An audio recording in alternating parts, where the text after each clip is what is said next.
Shut down Rikers Island. That is what New York City's top religious leaders are demanding. They stood in front of the state Supreme Court this morning to make the case that closing the country's largest jail is a moral priority.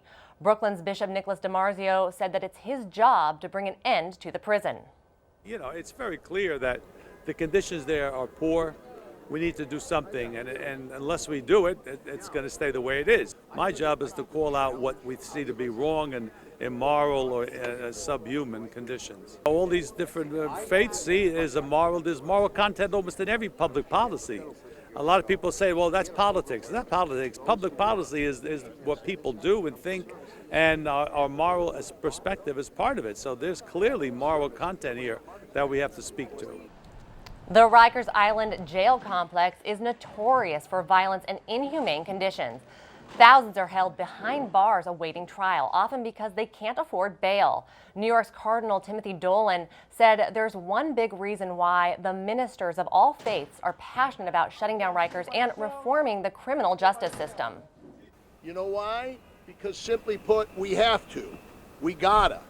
God has told us. He's told us Jews, us Christians, our members of Islam, to bring compassion, mercy, and justice to those who are incarcerated. There is a government plan to close Rikers, but City Hall says it won't happen until 4 new prisons are built, one in every borough except Staten Island. And that's facing stiff opposition from residents living near the proposed new facilities. Looking out for the prisoner and bringing criminal justice reform to society are key parts of being Catholic. As Cardinal Dolan said, it's in the Bible. The national correspondent for the Tablet and Crux, Christopher White, joins us now. Christopher, thank you so much for being with us. Good to be back with you, Tamara.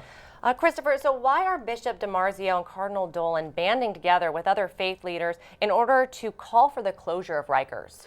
At the press conference today, Cardinal Dolan made it very clear. He said, as religious leaders, we're on the front lines. We visit prisoners in jail. We meet with their families and support them along the way. Once they, re-enter into society, we're the ones trying to support them. And he said, because of this, we have sort of a first-hand view of the situation. And when that first-hand view shows sort of these inhumane conditions as it has exhibited so far, we have to speak out on that. And so I think that's why you saw them out there today. Criminal justice reform has been a big issue for the church, a very important one. What is the church doing to bring about action, and what has been accomplished? Well, last November, the U.S. bishops issued a pastoral letter on racism, which was the first time the U.S. bishops in 40 years had spoken collectively on the issue of race. And one of the things they addressed in this issue was the fact that because of sort of the systemic racism that exists in our society, we now have a structural problem of overpopulation of our prisons, particularly when it comes to minority populations. So I think they're trying to shine a spotlight on that, as well as to sort of create a number of new initiatives on a local level to sort of help prisoners and their families. Last month I spoke with Bishop Bill Walk down in Florida, who's pioneering a new home for people when they come out of prison. I've seen a number of initiatives like that that sort of cropped up, and I think a lot of bishops hope that they see more of that to come.